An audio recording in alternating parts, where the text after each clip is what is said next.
All right, in this explainer, we're going to visually map out the most critical pediatric GI disorders you need to know for your exams. We're going to break down the pathophysiology step by step so you can build a really clear mental picture of how these conditions develop and, more importantly, why they show up the way they do. So here's our game plan. Think of it like we're taking a road trip right down the GI tract, starting from the very top. We'll stop at key locations to explore what can go wrong, from congenital defects to obstructions and other weird anomalies. I mean, this question is really at the heart of everything we're talking about today.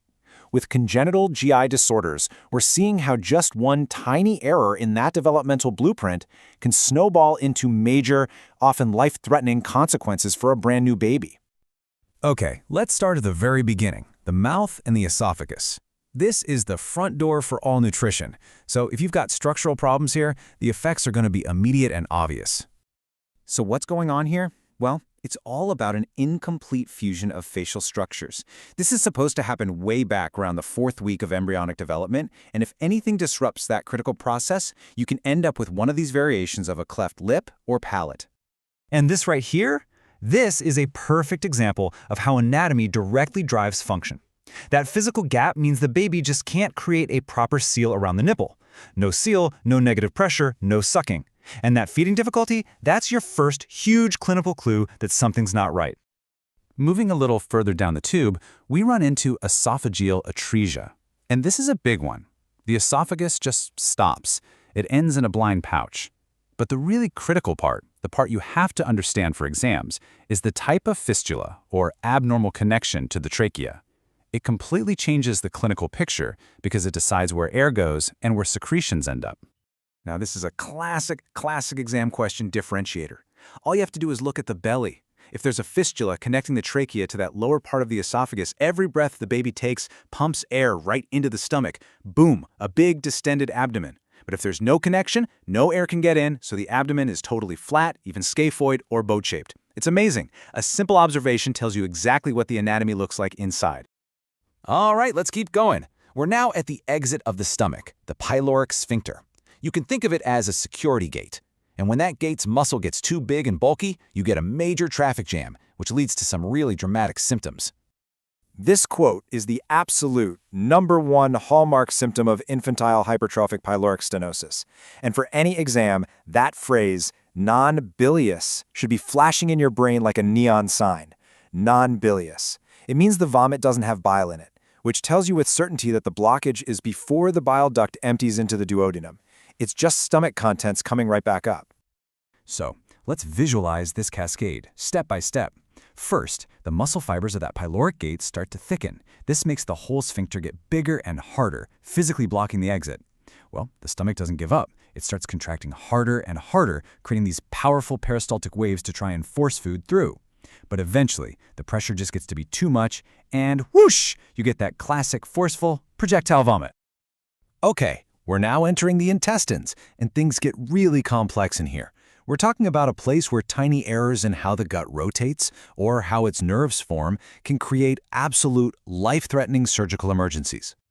I love this analogy. Intestinal malrotation is just like a ship's anchor failing. Normally, the bowel goes through this complex rotation and then gets anchored down.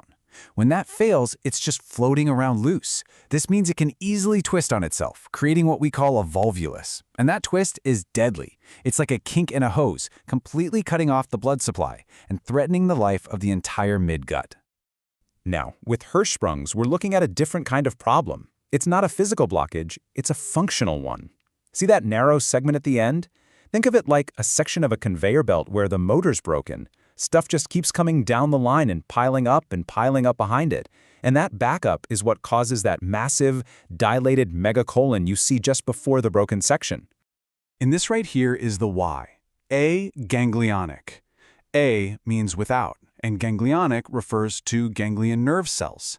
So that segment of bowel is literally missing the nerve network that tells the muscles when to squeeze and relax for peristalsis. Without those signals, it's just a limp, useless tube. Feces can't move forward, and that's your functional obstruction.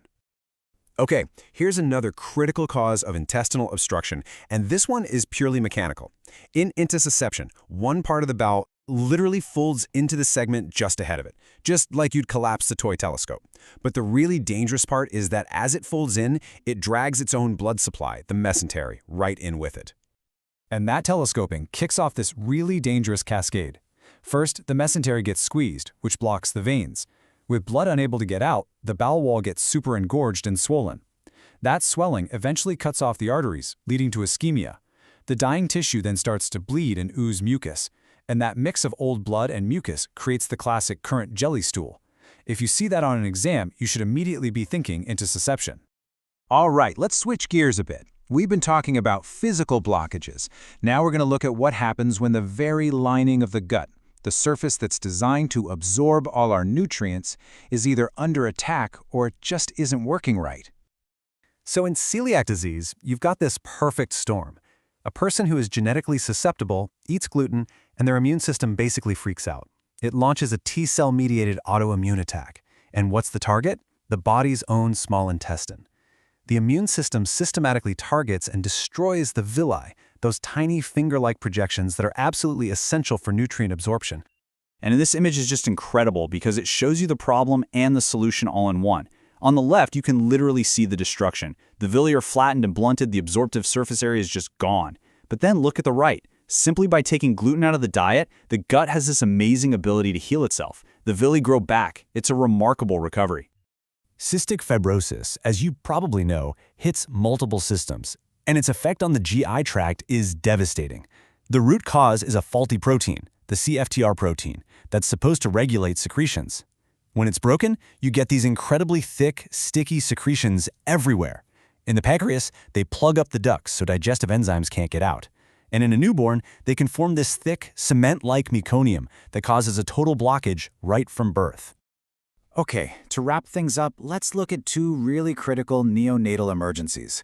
These are conditions that are especially dangerous in that fragile newborn period, and they often hit the most vulnerable patients we have, our premature infants. Necrotizing enterocolitis, or NEC, is pretty much the nightmare of the NICU. It's another perfect storm disease. You've got an immature gut, funky blood flow, and the wrong bacteria, all leading to this massive, out-of-control inflammatory response. The result is necrosis, or death of the bowel tissue. And the absolute key sign you look for on an X-ray is something called pneumatosis intestinalis. That's gas that is literally seeped into the wall of the dying bowel. A very, very bad sign. Think of biliary atresia as a major plumbing problem, but this time it's outside the liver.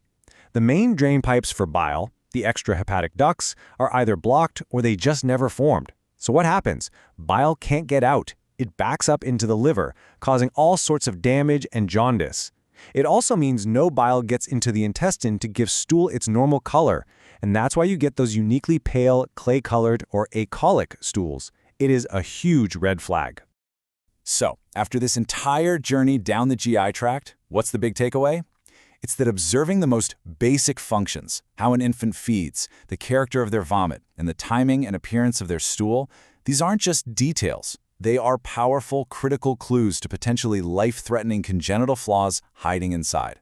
So pay attention to the basics. They'll tell you almost everything you need to know.